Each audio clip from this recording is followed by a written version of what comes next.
Hello viewers, welcome to Joy's Kitchen. I hope you are all doing very well. Today I'm going to show you a snacks recipe which I call Leek-Chicken Pastries. The stuffing inside is actually chicken and leek, and outside you can see is just normal pastry shells.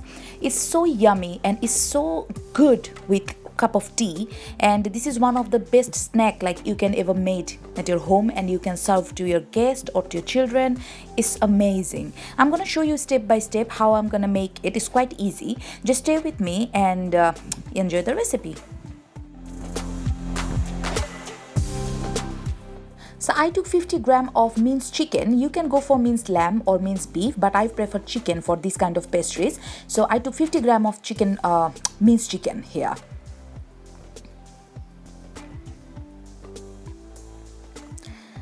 And for vegetable, I took one leek. This is just one regular leek, and I cut it like kind of like a half moon shape. So it's kind of like finely chopped. You know how to do it. I took one medium-sized onion, and I also finely chopped it. It's just you don't need too much onion because leek already have a little bit of oniony flavor. I took one clove of garlic and I finely chopped it, and two green chili. I also finely chopped it. I need one chicken stock cube. You can go for beef stock, but because I'm using minced chicken, so I'm gonna prefer chicken stock. I need half teaspoon of oregano. I'm using dry oregano, but if you have fresh, go for it. I need 1 tablespoon of mayonnaise, just normal mayonnaise or light mayonnaise, whatever you have. And I'm using just normal shop-bought puff pastry block. You can make your own pastry sheets, but trust me, there's too much work, too much headache. So it's better if you just buy the shop-bought one, and they are perfectly amazing and good. So these are the ingredients I need. So at first in a pan, I'm adding around 2 tablespoons of olive oil. You can cook the vegetable in a butter. That definitely gonna taste better, but I'm on diet, so that's why I'm using just normal olive oil. So when my oil is hot, I'm adding this chopped garlic and chopped green chilies first, and I'm gonna fry it for half minute or 1 minute. You just make sure don't burn the garlic if you are making this dish. So after half minute of frying, now I'm gonna add all my chopped onions, and I'm gonna fry my onion and garlic and chili together for another 1 minute. I don't need to make my onion too golden brown, just a little bit softened.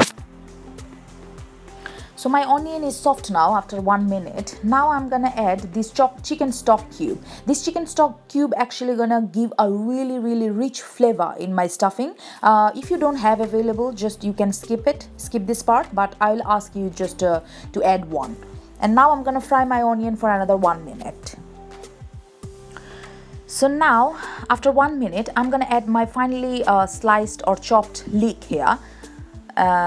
As I said, leek is quite onion kind of vegetable, and trust me, when you cook it, it tastes amazing. It's just only this stuffing you can eat with anything. We can eat with noodles, you can eat with pasta. This is one of the best stuffing you're gonna ever make if you make it. So now I'm gonna fry my leek with this onion and garlic for another 2 minutes. So after 2 minutes of frying, now I'm gonna add my minced chicken. I didn't add the minced chicken first because this is just very finely minced chicken, and I don't want to overcook my minced chicken. Otherwise, this stuffing gonna be very dry and it's not gonna be like very tasty. So that's why I prefer to add my minced chicken later because you know the stuffing need to be a little bit juicy. And now I'm gonna fry this vegetable and my minced chicken together for another 3 to 4 minutes. So after 4 minutes of cooking, you can see the chicken is quite done and my leek is quite soft now. And now I'm gonna add around half or quarter teaspoon of oregano. As I said, you don't need too much of oregano, just little hint of oregano because otherwise it's gonna be too overpowering. And if you have fresh one, use fresh one, but if you have dry one, that's gonna work exactly the same way. So now I'm gonna fry my vegetable again for 1 minute. So after another minute of frying, now I'm gonna add around 1 tablespoon of mayonnaise. This is just regular mayonnaise, as I said. This mayonnaise is gonna give really rich and creamy kind of texture. If you don't want to use mayonnaise, or if you are avoiding mayonnaise, you can skip this part, but trust me, if you add a little bit of mayonnaise, that's gonna taste much better. Because I'm also on diet, but I'm using it because definitely that's gonna taste really amazing. And after adding the mayonnaise, I'm gonna cook it for another 1 minute, not more than that, because we're not gonna lose the creaminess of the mayonnaise. After 1 minute, my stuffing gonna be done.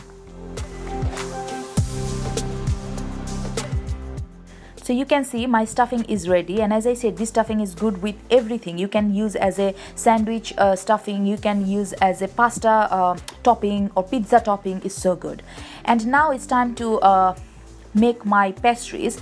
So as I said, if you have enough time to make your own pastry, go for it. I know how to do it, but I don't want to waste my time because I'm a little bit busy. That's why I'm using the shop bought one, and that works exactly the same way, sometimes better than that.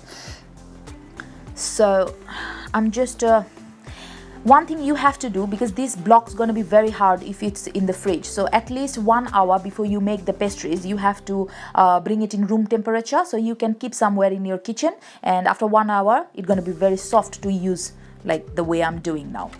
I'm just taking a little bit of plain flour first, because I don't want to stick my blocks in my board. So I'm adding a little bit of dust of flour on top of my pastry block as well. And now I'm gonna press it, and I'm gonna make just like a bread. You know, when you make the chapati or you make the any kind of thin bread, sheet bread, I'm just gonna do it. I'm just gonna make it a little bit thin. So this is the thickness we are looking for. It's not gonna be too thin, because if it's too thin, then your stuffing gonna be like, it's gonna break, and that's gonna be like a big disaster. So keep it a little bit of thickness. And now I'm using one biscuit cutter. You can see this is like a medium sized biscuit cutter, and I'm just gonna make them like a round pastry shape round breads. So you can see how I'm doing it. If you don't have this biscuit cutter, you can use any kind of round cup or round glass or round bowl, whatever you have, a little bit of sharp edge.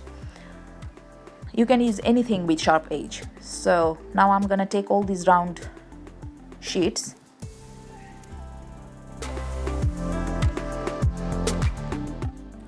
So now I'm taking one pastry sheet in my hand, and I'm putting a little bit of stuffing, like around 1 teaspoon of stuffing. It depends how big your pastry sheet is. My pastry sheet is not very big, so don't over stuff your pastry sheet, otherwise it's gonna break, and that's gonna be a big disaster. So don't put too much stuffing. Just keep a little bit of space that you can actually fold it. Honestly speaking, this one is a little bit more stuffing. I'm supposed to put a little bit less, but already I'm making mistake, but doesn't matter. We are not a baker, I'm like professional baker. Oh, at the same time, in the edge, I'm adding a little bit of water as well. If you add a little bit of water, that's gonna keep help to stick together. So you can use brush, you can go for brush, but I'm just using my finger. Because as I said, we are not professional baker. We are trying to give it a little bit of rustic look as well. That looks like it's homemade. Otherwise, it's gonna look like people gonna think it's a shop bought. So a little bit of mistake is forgivable. So I'm trying to press it as much as possible, and then I'm keeping it safe. At the same time, in a baking tray, I added a little bit of butter as well. You can go for oil, not to stick your pastries, that's why. Or you can use baking paper as well, but I'm just using a little bit of butter, melted butter. So I show you another one. So I'm adding another 1 teaspoon of stuffing inside. You can add any kind of stuffing. If you like spicy stuffing, make spicy stuffing. If you want lamb stuffing, add lamb. If you want potato stuffing, make potato stuffing. There is no particular rules for it, but I quite like this kind of stuffing, which is very savory and sweet. And now I show you, now I'm folding it just like that, like a half moon. If you know more better shape, go for it. There is so many way you can do it. And I'm keeping it just like that. And now what I'm gonna do, I'm gonna take one fork and I'm just gonna press the edge with the fork. That's gonna give little bit of design as well. That's gonna make my pastries a little bit pretty, and at the same time that's gonna help to stick properly as well. You see how I'm pressing? Any fork, just use a fork to press it. So I already made all my pastries. I obviously didn't show you. I just showed you two of my pastries, and exactly the same way I made all of them. And now what I'm gonna do, I have some extra. You can see I needed 2 tray, one small and one big, and from one block I had a lot of pastries. And I'm gonna use some egg yolk. I had 2 egg yolk here. That's gonna give really nice yellow color on top. So I'm gonna brush that egg yolk before I bake these things. And at the same time I'm gonna add sprinkle of sesame seed as well on each of them. That's gonna give little bit of toasty flavor and crunchiness as well. So yeah, so I already brushed egg yolk on top of all my pastries. You can see, just use a brush or something. And now I'm sprinkling some sesame seed on top of it. As I said, that's gonna give a little bit of nuttiness and a little bit of shop bought looking look, and at the same time a little bit of crunchiness and toasty flavor as well. So I put it in the oven, my pastries, for half an hour to 40 minutes, and temperature gonna be 150 degree. So 150 degree for half an hour to 40 minutes. So here you go guys, after 40 minutes of baking, that's how my pastries looks. You can see how amazing and how beautiful they look, and it exactly look like you buy from the shop, or it's just like the shop bought one. And trust me, that tastes amazing as well, and it take only maybe half an hour to make these pastries, and you can like surprise your family and you surprise your friends as well. And it gives you a real happiness that you made these pastries. So I hope you're gonna follow this recipe and you're gonna make it and you're gonna enjoy with your family. And don't forget to like and subscribe my channel and follow my recipes and share my recipes with your friends, family and neighbors. And trust me, you should make this recipe and you should enjoy it with your family. So here you go. Bye bye. Ta-da.